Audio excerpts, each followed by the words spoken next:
and we still have a brutal war raging at our borders. Now, despite these turbulent times, this Commission has hit the ground running. From day one, we stayed the course that we had laid out in the political guidelines, building always on the three pillars you're very familiar with. It's prosperity, security, democracy. 100 days into our mandate, we stand by the European choices in the political guidelines, and we doubled down on them. We appointed the first ever Commissioner for Defence, a move that now, 3 months in, feels not just necessary but the right thing at the right time, because we have clearly entered a new era of harsh geostrategic competition. We see that some shut themselves off, sow uncertainties, and strive for short-term gains. I want to be very clear that Europe stays open with partnership and outreach, and we offer what is very important, predictability and stability, valuable features this time. From day one, we engaged in building new partnership and strengthening old ones with countries and regions big and small. As you are aware, we forged landmark agreements with Switzerland, with Mexico, with Mercosur. With Mercosur, we achieved a major breakthrough in the negotiations that lasted more than 2 decades, and we created a market for consumers of 700 million people, while protecting vulnerable sectors. We reignited trade talks with Malaysia. We re-engaged with the CARICOM countries. And in India, the world's largest democracy, which I visited last week with the College of Commissioners, we deepened cooperation on trade, on technology and innovation. I agreed with Prime Minister Modi to aim for a conclusion of the free trade agreement still this year. So for me, forging these partnerships is essential, because we have learned the very hard way that sourcing products we need from partners we trust is the best way to avoid overdependencies or to avoid vulnerabilities and blackmail. And this is, of course, the best way then to build strong economies. Now, all this work, prosperity, security, democracy, all this work begins at home. And therefore, let us shed a light on what we did at home. First, on prosperity. Since the start of the mandate, we have delivered 8 initiatives to make Europe more competitive, and 3 more are in preparation. We started with the competitiveness compass. As you know, this is the translation of the Draghi report into a Commission communication, basically showing the roadmap ahead of us, our North Star for a stronger, more prosperous Europe. And it works hand in hand with the Clean Industrial Deal, here supporting energy-intensive industries and clean tech, the joint roadmap for decarbonisation and competitiveness. And the day we agreed the Clean Industrial Deal in College, I also discussed it with the European industry at the Antwerp Summit. Now, in parallel, we're zooming in on sectors that are key for Europe's industrial base and are undergoing the biggest transitions. So this is the reason why I started engaging directly with agriculture, the agricultural sector. We have now the vision for agriculture. I engaged directly with the automotive industry with a strategic dialogue for the automotive industry that resulted in the action plan. And we started the dialogue with the steel industry, and an action plan on steel will come soon. Others will follow. Other strategic dialogues will follow. In parallel, we are busy cutting red tape. You are aware of the 2 omnibuses that started. And last but certainly not least, this week I signed a new pact for European social dialogue, and we proposed the union of skills, because the social market economy is at the heart of the prosperity of the European economy. On all these, the direction of travel was always clear. What has changed in these 100 days is the new sense of urgency, because something fundamental has shifted. Our European values, democracy, freedom, the rule of law, are under threat. We see that sovereignty, but also ironclad commitments are called into question. Everything has become transactional. So the pace of change has accelerated, and the action that is needed has to be bold and determined. Consequently, this week brought unanimous support for Rearm Europe. You're familiar with the 800 billion package for defence. And that is historic. This can be the foundation of a European defence union. We will drive the Rearm Europe plan forward with full force.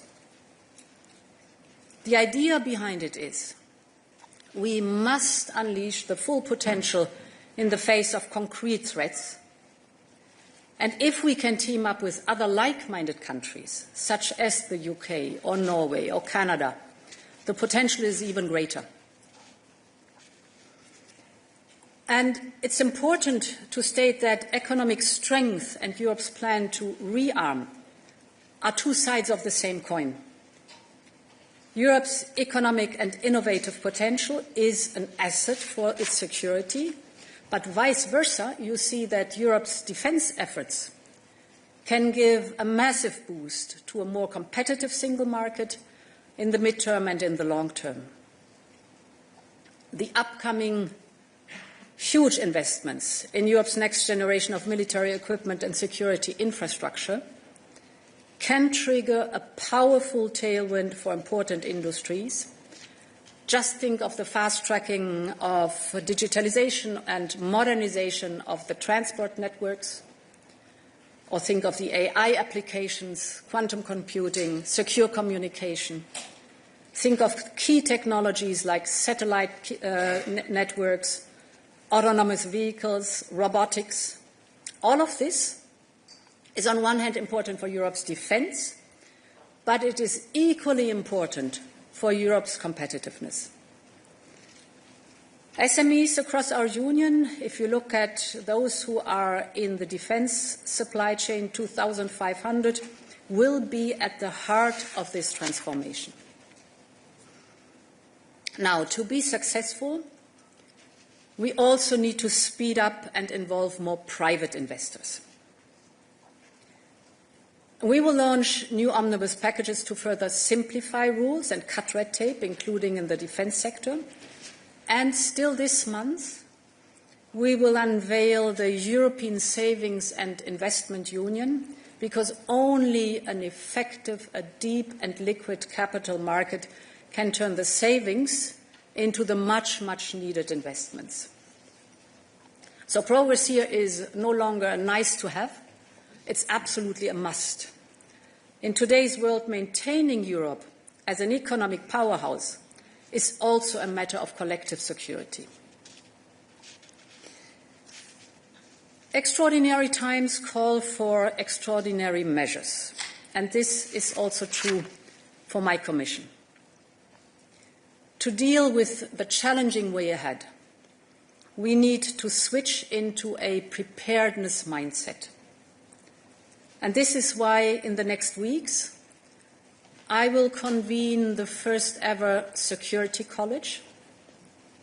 This will ensure that the college members receive regular updates on security developments, whether it's internal security or external security, but also energy, defence, research. Think of cyber, trade, foreign interference.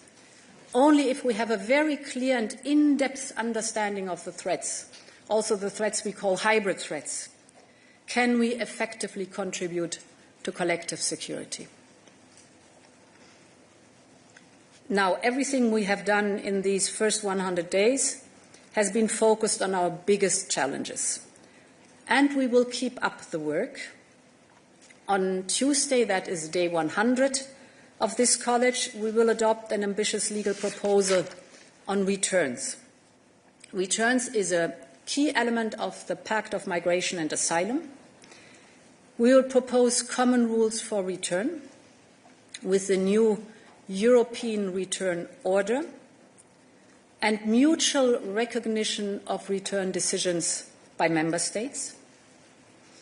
So we want to put in place a truly European system for return by proposing a regulation with simpler and clearer rules, preventing absconding, and facilitating the return of third country nationals with no right to stay. Those who are forcibly returned will be issued with an entry ban, and we will be stricter where there are security risks. We will be assertive, but we will also make sure that we will act in full respect of our obligations under international law and fundamental rights. To conclude, the Commission is ready to tackle today's crisis. We need speed, we need scale, we need determination. We have a once-in-a-generation chance to build a stronger, a more prosperous, a more secure Europe. So let's seize the moment because it's Europe's moment. Thank you very much. Thank you, President. And we can open the floor to questions. We'll start here in the middle, please, in the front. Yes, you.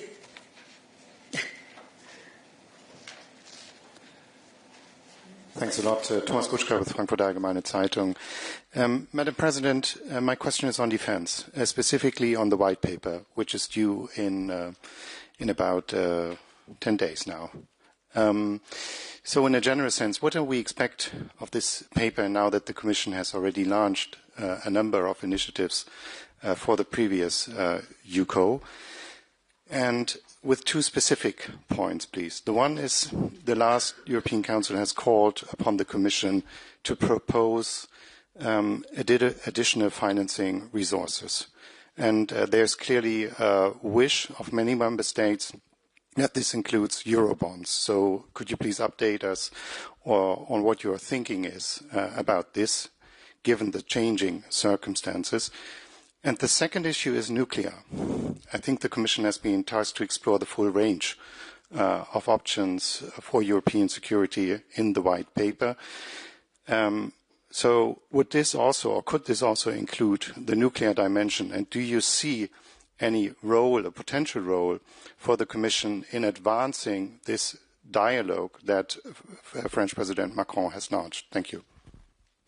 So let me start with the last part of your, I would say 3 parts of your question. Nuclear deterrence is and will always remain a purely national prerogative. So the Commission has no comment on that one. The second part of your question was about the white paper. Indeed, we issued now, or we proposed the 800 billion package, Rearm Europe. But this is one part that looks at giving the member states fiscal space and creating fiscal space also for joint procurement, which is so important. Of course, in addition, also the private sector. But a white paper is much, much more than that. It's first of all an analysis of the threat scenario that we are confronted with so that we know what's going on and what the state of play is. Then proposing, of course, actions or reactions to these threat scenarios in the analysis. And then there are many, many topics. For example, if you look at the future of the defense industry, the defense industry has to substantially change. There will be consolidation.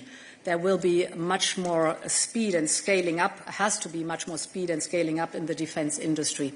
It has to be structured differently to really meet the demands that are coming.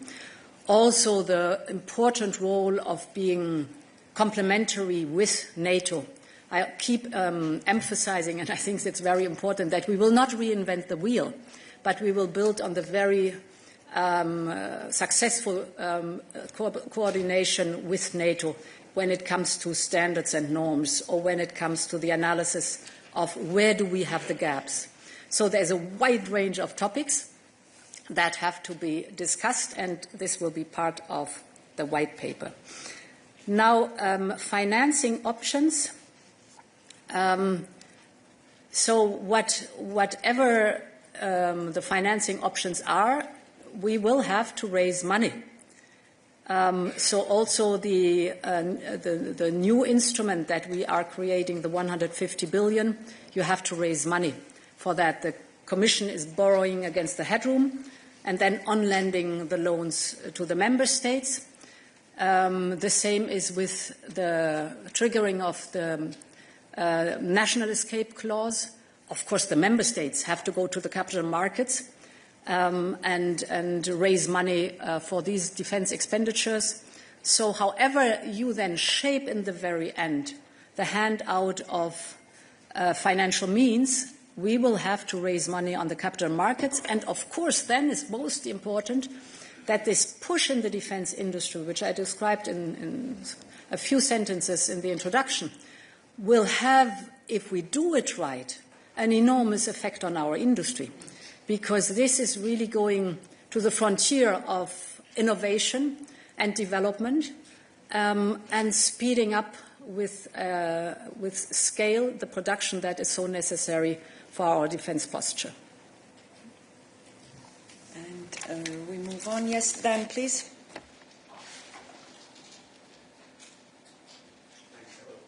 Dan Michaels with the Wall Street Journal.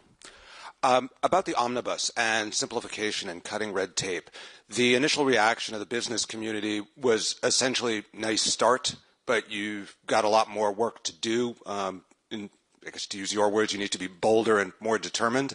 Do you think, given the pushback that there is from other parts of society and other interests, it's possible to achieve what business is pushing for, especially when the United States, under President Trump, is deregulating, or in some cases just appears to be set to throw away a lot of regulations? Thank you. It's about simplification. And on one thing we are very, very clear. We have our common goals cast in law, that is climate neutrality by 2050 and at least minus 55% by 2030. How we get there is flexible, pragmatic and adaptable, technology neutral. That's very important because it's a huge transformation. The global economy is undergoing. No one has done it before. So you have to be willing and able to adapt all the time without leaving the sight on the goal that we have agreed together. I think this is very important for that. For this also you need simplification and speed. And I'll give you an example from taxonomy. I think this shows why you can have both goals, stay true to the goal and be faster and simpler. Taxonomy, with the changes we introduced, 90% of the companies are out of the scope, so do not have to deliver on reporting on taxonomy. But what is affected is only 1% of what is actually it's a carbon border adjustment mechanism, 1% that is coming to the market. So 1% of carbon footprint is affected by that, 99% not. And these are points where you see that simplification can be done without letting the goal out of sight. So, yeah. Let's we proceed here on the right. Virginie. Oui, bonjour, Virginie Malingue du Monde. J'ai deux questions. La première, à propos des États-Unis, vous continuez à en parler comme un allié. J'aimerais savoir ce qui, dans le comportement des États-Unis depuis 6 semaines, vous fait penser que c'est encore un allié, d'où ça sort. Seconde question, pour rebondir sur la question de Thomas, vous avez dit des temps extraordinaires appellent des réponses extraordinaires. On parlait là de défense. Vous avez annoncé que vous alliez convoquer un collège de la sécurité. Mais sur les questions de financement, là, encore une fois, je reviens là-dessus. Les États membres vous ont demandé d'explorer des pistes pour qu'il y ait plus de financement. Quelles sont les pistes que vous pensez pouvoir explorer au-delà de ce que vous avez d'ores et déjà annoncé pour les 150 milliards et l'espace budgétaire. Est-ce que c'est le mécanisme européen de stabilité, un emprunt commun, autre chose? Enfin bon, parce que vous nous avez parlé de l'union des marchés de capitaux, rebaptisée union de l'épargne, j'ai oublié, je ne sais plus quoi. C'est la même chose, mais côté public, où est-ce qu'on peut trouver de l'argent et comment? Merci. Yeah, I mean, it's a huge amount that we are offering now to member states or for joint procurement, 800 billion. So that's enormous. And therefore, I think we will focus now on delivering the legal proposals, which is under time pressure. We are under time pressure to do that. We want to do this before the next European Council. And this is where the focus is on. Of course, if there are interesting ideas, I'm absolutely willing to look into this. But the tasking of the European Council was very clear, that we deliver on the national escape clause and that we deliver on the proposal with the new instrument with 150 billion euros in loans for joint procurement. We are looking into the topic of cohesion funds, as you know, and to deliver on the private sector, the Savings and Investment Union, and a different lending pattern of the EIB. Cut, the other part of your question, the United States, they have been for more than 80 years our closest ally. And in the face of adversity, the US and Europe have always been stronger together.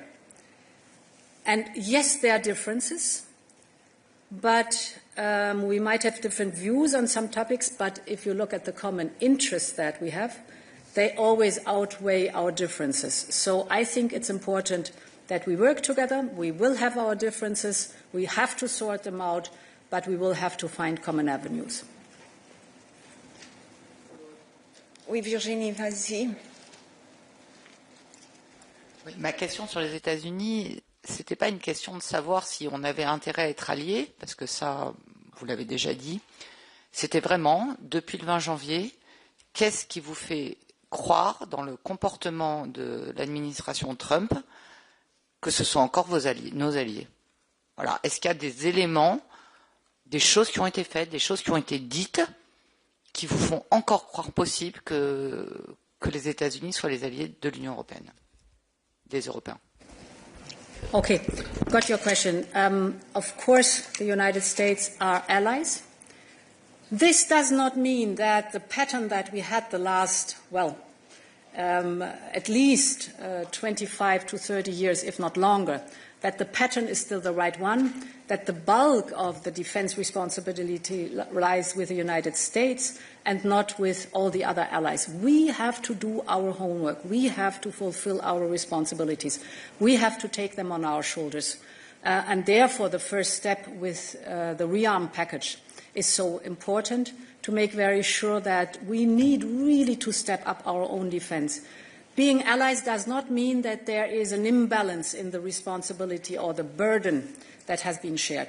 I was present in 2014 as Defence Minister in Wales when the 2% were agreed. Well, we know today where the figures are, and we know that we will need more than 2%. The Secretary General of NATO speaks of north of 3%.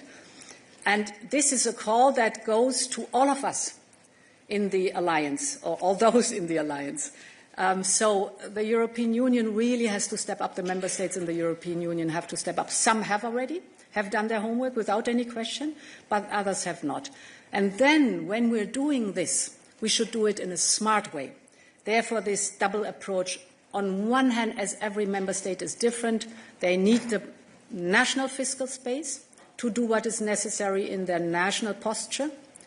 But on the other hand, we are fully aware that we have domains, and we have identified these 6 to 7 domains, where we need joint procurement, joint action, so that the member states can chip in contracts, multi-annual contracts, for huge topics like an advanced air defense shield, or the missiles, the drones, the ammunition. We all know these topics, where we have to step up together and therefore this road is paved. There's a third element, that in parallel we have to make sure that Ukraine is in a position that it can keep on fighting till we have reached a just and lasting peace.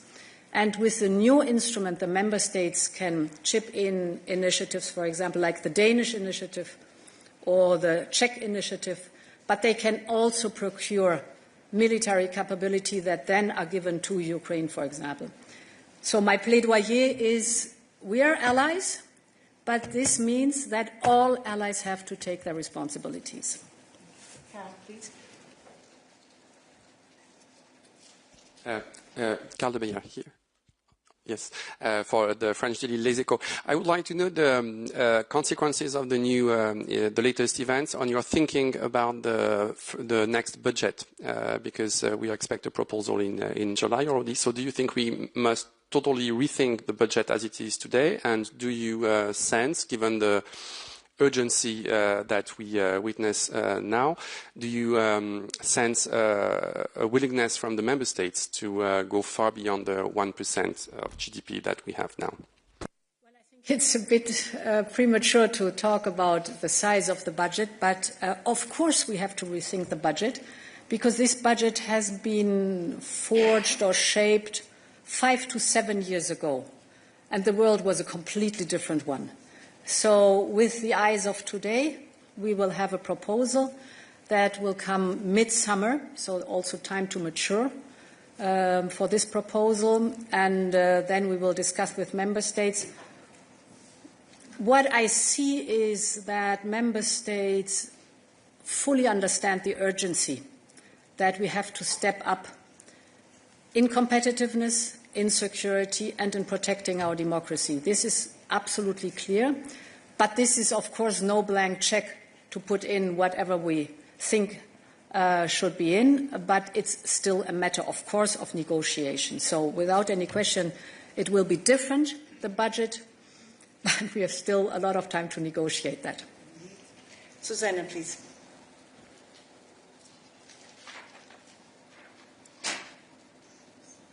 Thank you. Here. Susana Freixas for SIC and Expresso Portugal.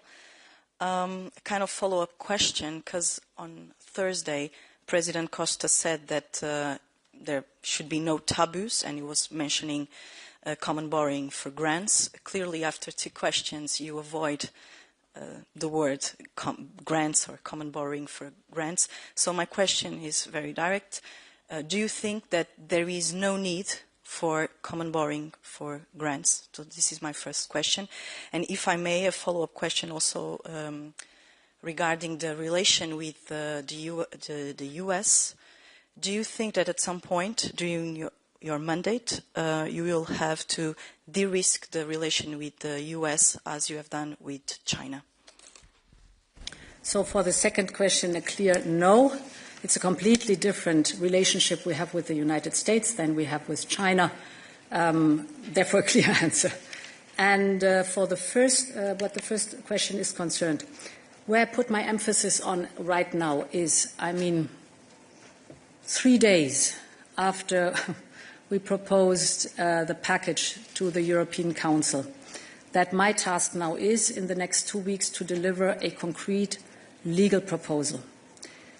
Nothing is off the table. I'm open for whatever is necessary. Get me right.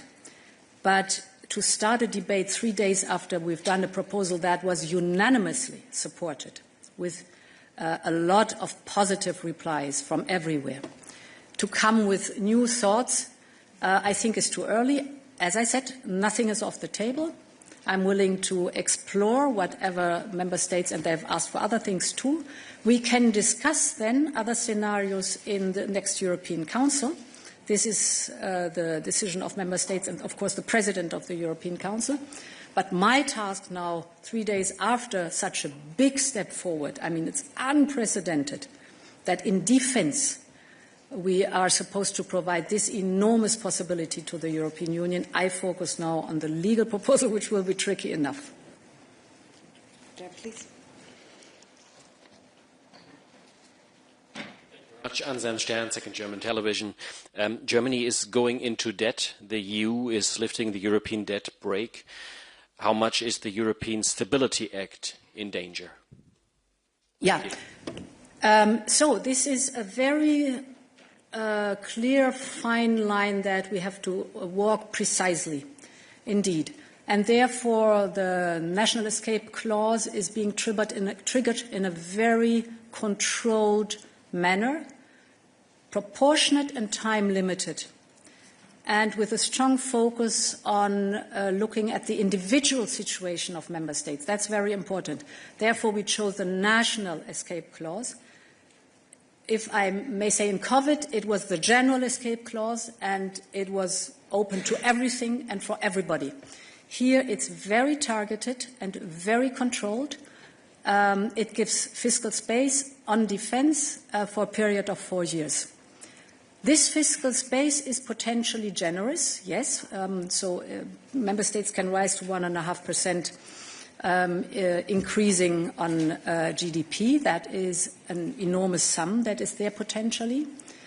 And therefore, if we do it in such a controlled manner while keeping the rest of our binding rules, don't forget that the Stability and Growth Pact is very strict on everything else, this can also be a much-needed boost and investment in the European economy and thus the European prosperity and our competitiveness. I put so much emphasis on it because if you look at the state of play today, 80% of the investments in defence, which are already billions, are going abroad, outside the European Union. 80%. This is good jobs, lots of research and development outside the European Union. Only 20% land here.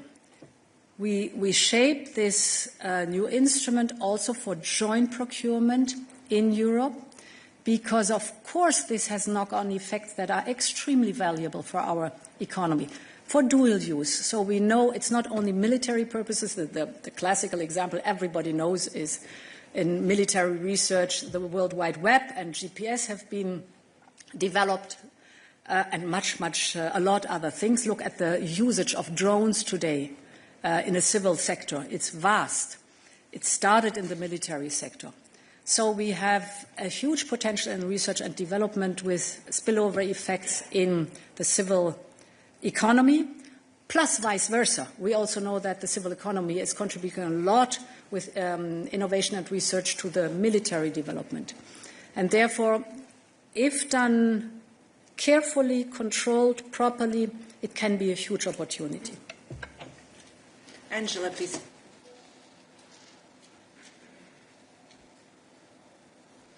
Yes, Angela Mauro of Post Italy. Thanks for the opportunity.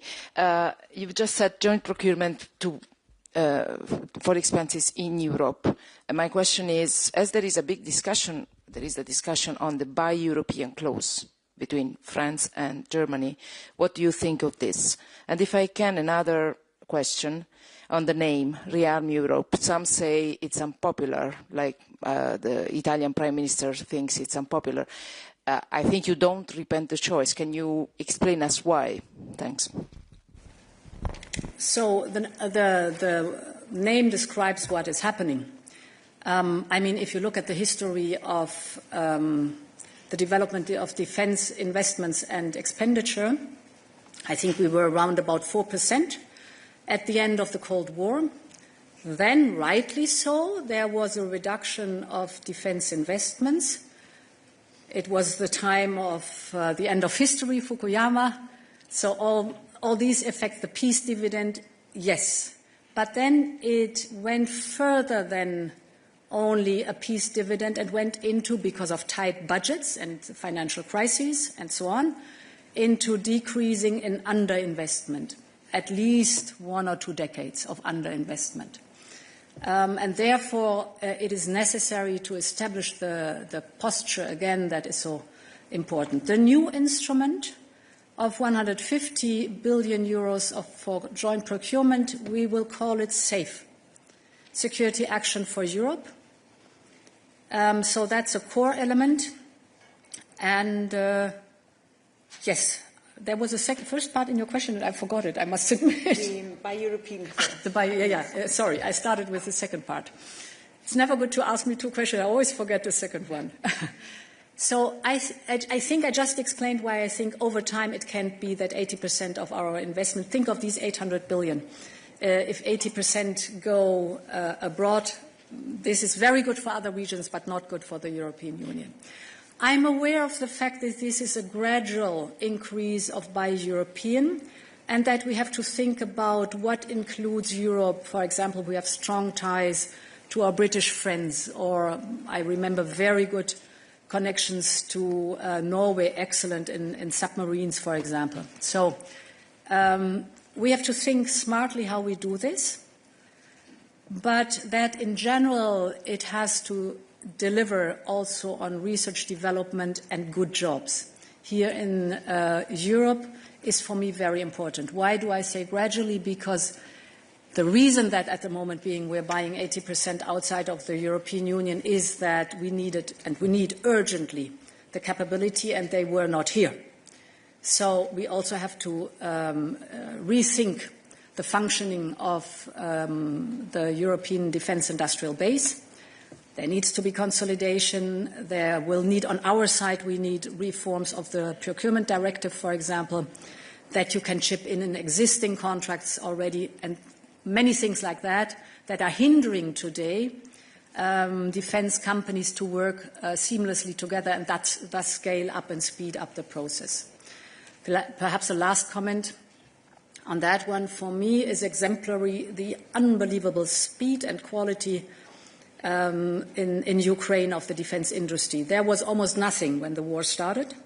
And if you look today at the multitude of highly agile functioning startups in Ukraine producing drones, armored vehicles, etc., cheaper, faster and more intelligent than it happens here, we know where the task is. So the defence industry of the European Union is now going to Ukraine to understand what is the difference that they are showing here, and this is the way for us to act.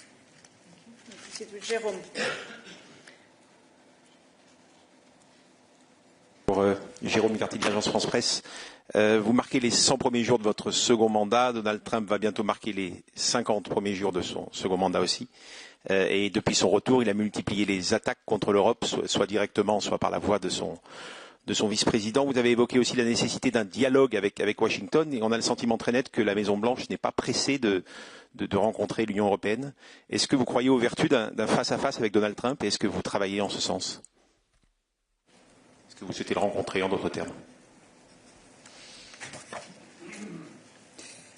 So I first met President Trump when he was in his last year of his first mandate, and this was the first year of my first mandate. So we've met already. We had a phone call. We spoke with others in the G7 VTC. So there are contacts, but I think also we will have a personal meeting when the time is right. And this is the state of play at the moment being. Yes. Alexandra, please.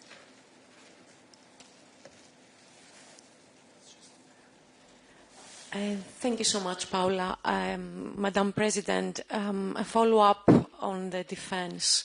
Of course, your proposal received unanimous political backing on Thursday.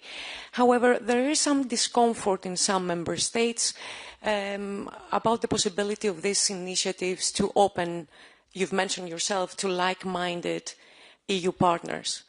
I'm from Greece, Alexandra Voudouri from Greek Daily Kathimerini, so I think you know what I'm referring to. Are you planning in the white paper to consider these concerns? And second question, if I may, 100 days, too many initiatives, too many plans. Would you have done anything different? Are you happy with what you delivered today? Thank you. Yes, I'm happy with what I delivered today. No, seriously, if you would have asked me, I don't know, 6 months ago, I would have very strongly focused, of course, on the prosperity part, because there was a good reason why at the end of my last mandate I asked Mario Draghi to write this report, and it came out as an excellent report in my view. is an excellent report, so I knew focus on that one and be really strict on that one. But many, many other things, little did I know how much the world would change. Now, what like-minded countries is concerned, indeed, we have to find a good formulation and a good frame to work on that one. And you exactly described what we're doing right now. We're listening to all of the different interests and stakeholders to find a balanced approach. But I hope I explained understandably what the trade-offs are and how important it is here to find the right balance in the white paper then. Good. There in the back. It's Dorota from Polish Public TV, so Central Europe at least. I also have two questions. The first one, what makes you feel that this 800 billion euro is a historical, huge amount of money? It's similar to the fund that was made for the COVID pandemic, for the recovery Europe, whereas this fund was to buy the mask, to buy the vaccines, and in some countries like closer to Russia, so the Eastern Europe, the Nordic countries, there is already a feeling that it's simply not enough. Out of 800 billion euro, we only know this 150 billion that is sure because it will be this joint procurement. We don't know if 650 billion euro will be used and how. And if the Russian soldiers come to Poland or another country, so we cannot just announce lockdown to the citizens. And the second question, the Commission was planning to announce to stop import and buy Russian energy sources. Actually, it was supposed to be announced in February, and it disappeared from the agenda of the European Commission. And there are some media reporting says that it may be connected to some plans of restart of Nord Stream 2 with American participation. Thank you. Yeah. First question. Let me have a look. Yeah. So first of all, Next Generation EU came towards the end of the COVID pandemic. And it was meant, of course, not only for the short term, but as you recall, we had a sharp decline in economic activity because of the lockdowns in COVID and huge problems of the economy to restart again. And therefore, Next Generation EU was the much-needed investment push to give an incentive again to the economy to open. And then you see we had a sharp decline and a sharp increase again of economic activity. What we wanted to prevent with this 850 billion Next Generation EU was that you have a sharp decline and then very slow recovery following after. And for that, this massive investment boost was there. And it helped a lot. It helped a lot. I say that this 800 billion for defense is so historic because investing in the economy is a known pattern of the single market, of course, for the European Union. Investing specifically in the defense industrial base is very new at that scale for the European Union. It's a discussion that was always very strong in NATO, but now it's a discussion that arrived also, rightly so, in the European Union because the European Union has to care for its own military posture and has to be able, as I've described, to face the threats that we are seeing. So this has never happened before with that intensive and this focus, and it is the right move, I think. Your second question was on Russian gas, correctly. So it's worth to look at the political guidelines where I commit very clearly to phasing out the Russian gas, and I stay, of course, committed to that one. This is an absolute must. We've been successful, but we always see, of course, that there are loopholes where we have to be careful and we have to work on. And the fact that we excluded or tried to get rid of the over-dependency on Russian gas caused also enormous trouble energy-wise, but I think it's also a proof that when asked to act in a joint manner, what we did, you can get rid of this over-dependency and develop a secure and affordable energy market. One of the points where it's always worth to look in, Repower EU is still working, and the purpose was and is to get rid of our dependency, and the affordable energy action plan that we have just issued, I think, last week, is also a very good roadmap to see how we're going to want to move forward on that topic. Jennifer, please. Thank you. Jennifer Rankin from The Guardian. It's over here.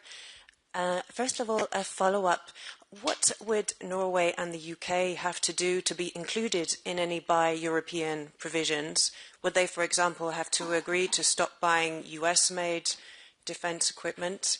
Could you sketch out your thinking on how to include non-EU countries in Buy-European? And secondly, I really wanted to ask about Ukraine, because at the last European Council there were a lot of discussions about the medium term and the long term. But can you give us a sense of when you expect agreement on the Kaja Kallas initiative, on what steps the EU will be taking to support Ukraine to provide military aid this year, given how critical the situation is and the gap that has opened up with the very big gap from the loss of US aid? Thank you. So, the non-European Union countries, the first part of your question, if you look at the pattern of the defense industry, you see that there are already very strong ties. So companies are already working cross-border. We do not have to reinvent the wheel. We have to think about a smart mechanism, how we can use this cooperation that is already established and at a high level of quality. I wish for more speed, but the level of quality is very high. Ukraine, we have made sure that the financing gap for the economic survival of Ukraine is closed. This in 2025, focusing on this year. And indeed, I mean, if you look at what the European Union delivered overall, it's 140 billion euros, and this includes the economic survival or stability of Ukraine in the year 2025.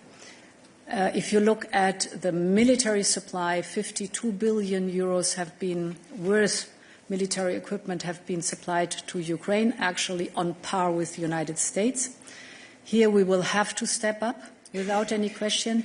This initiative, Rearm Europe, helps a lot because it gives in two ways at least, and the third one is the possibility of private investment also, possibilities to be faster and more targeted in supporting Ukraine. Good, and we cannot forget our colleagues online, so we turn to Momchil. One question from online. Yes, hello. We come to you. We come to you, Momchil. Good afternoon.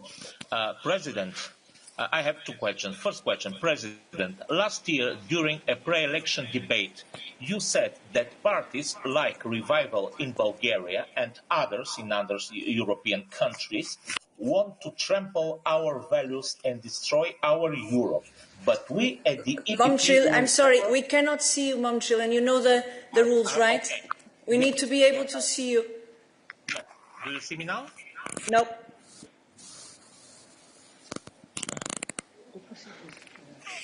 Oh. Yes. Okay, I'm sorry, Momchil. We'll have to proceed here in the room. So, Mark, please.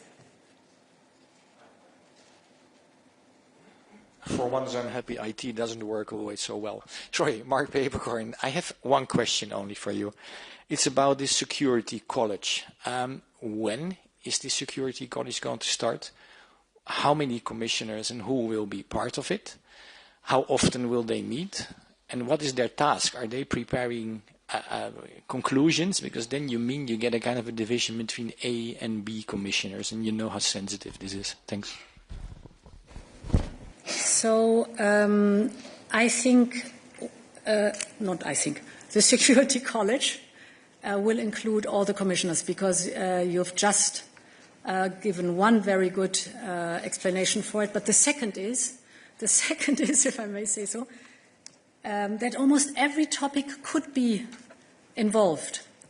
If we think back 4 years, never would I have been able to foresee how topics can be instrumentalized to drive a hybrid attack against us. Let's start with Russian gas. 4 years ago, we saw that Gazprom is not filling the gas storages as it should, but we did not draw the right conclusions. That was before the war started.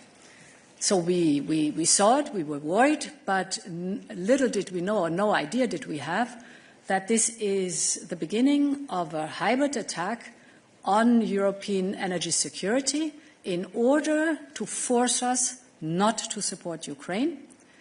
So instrumentalizing the overdependency. And then, of course, the storages were not filled appropriately, and Putin cut us off the Russian gas. The same was 4 years ago, a bit more, or 3.5 years ago, before the war, when all of a sudden migrants, mostly from Iraq, were at the Polish border. And Putin knew very well at that time this was our soft spot, and used migrants to drive a hybrid attack. We were used already to massive cyber attacks and all these topics. But by that, I want to say this is the Commissioner for Energy and is the Commissioner for Migration, for example. Without all this knowledge about hybrid attacks, we would never have thought in this wider sense. And therefore, the mindset of preparedness, as we have it displayed in the Niinistö report, that you have to be wider in analyzing the threats, is an important conditio sine qua non for the whole college, for the Security College. Security College convene in due time. I cannot tell you the exact date, I'm sorry. How often depends a lot on the urgency, of course. So it will be convened more often now than it would have been the case 4 years ago, for example. Important is that we get regular briefings from the relevant security services to be ahead of the curve and to remain ahead of the curve. So knowledge is important. In-depth knowledge of the security services is important. The analysis of the situation, the understanding what is coming, and of course then the political steer on different fronts where we have to deliver. I think it's important because I realize also in the discussions that we normally have in the college, we are very focused on the files that we deliver during that day. That's good. But this specific focus on what is the security landscape, what does the security landscape look like, where do I have to be attentive, what do I have to prepare potentially for something that is coming to be then able to deliver when it's necessary. Henry, please. Thank you so much. Henry Foy, Financial Times. Two questions. The first one's very simple, yes or no. Do you think that member states who take a slice of the 150 billion could, if they wanted to, spend it on an F-35 US fighter jet? It's a yes or no question. And secondly, the Ukrainians will sit down with the Americans this week for negotiations over a peace deal. That's something you and other member states have been demanding, is that they're involved. Do you feel like Kyiv has an exact idea of what Europe can supply in any peace agreement ahead of these talks in Saudi Arabia, or do we need to talk more about that? So the contact to President Zelensky and his staff is very, very close. And it's built on trust that has grown over the last 3 years. We've basically gone through thick and thin.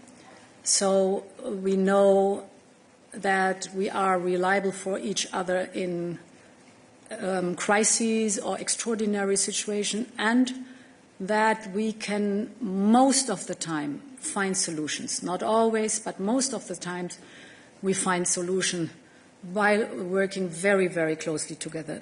And of course, the talks that hopefully lead to a just and lasting peace, the talks around security guarantees, for example, are talks where we often also explore what is possible, what is in the first line. For example, the strongest security guarantee, of course, would be NATO membership. That is at the moment not possible. Then the second element, the most important, is a well-equipped, functioning Ukrainian army, armed forces. And then you can go into detail. So there's a lot of very fruitful discussion that we have. And, how do I say it in English, this is a common learning process also. Because, again, these are uncharted waters. And together we have to find the best solution. So member states nationally, of course, can decide what they want to do with their national military posture. Important is, and this is also, of course, the NATO military posture that is embedded in the norms and standards that are agreed together. This is important as a security matter. The joint procurement will be different. So there you can chip in or develop the possibility for joint contracts. Important here is 2 or 3 or more, 5, 6, 7 member states agree on a joint procurement domain. I think very important is what was not possible so far. You can come later to the contract without doing the whole process again.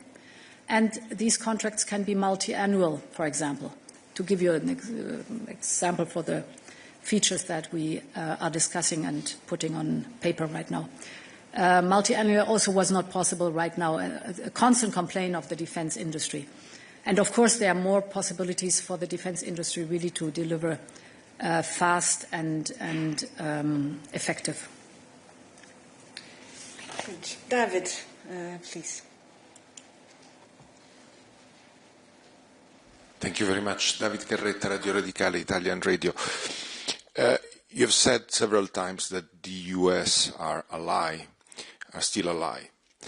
But after the decision that the Trump administration took on Ukraine, suspending military aid, suspending sharing of intelligence even for air defense, yearly detection of mass missiles, the fact that the vice president has campaigned and is campaigning for anti-democratic forces in Europe, in the EU, would you say that the Trump administration is still an ally, or it's time to confront them in a different way? Thank you very much.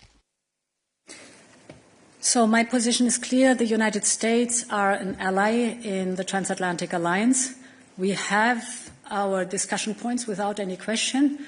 And who am I to speak about? I just realized about the transatlantic alliance. From the viewpoint of the European Union, I think it's a very strong wake-up call and Europe's moment now really to step up in defense and giving ourselves the posture that we need. Yeah. Okay, good. So we're coming to an end. The final 2 questions. Here, please. Yes, you.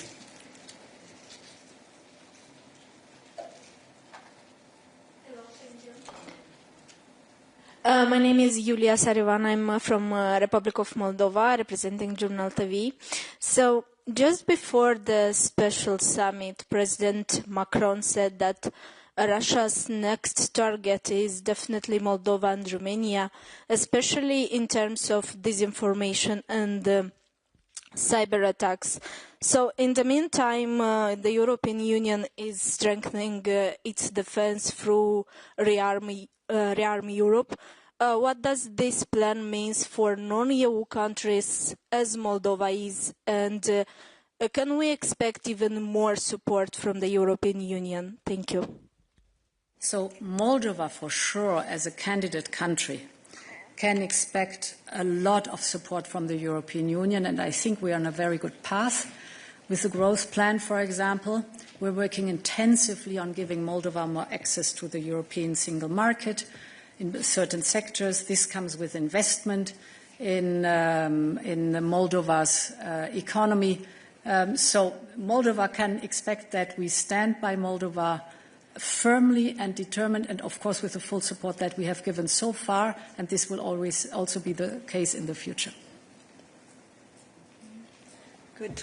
And there, please. Yes, you. Sorry, don't remember your name. James Cantor from the Media EU Scream.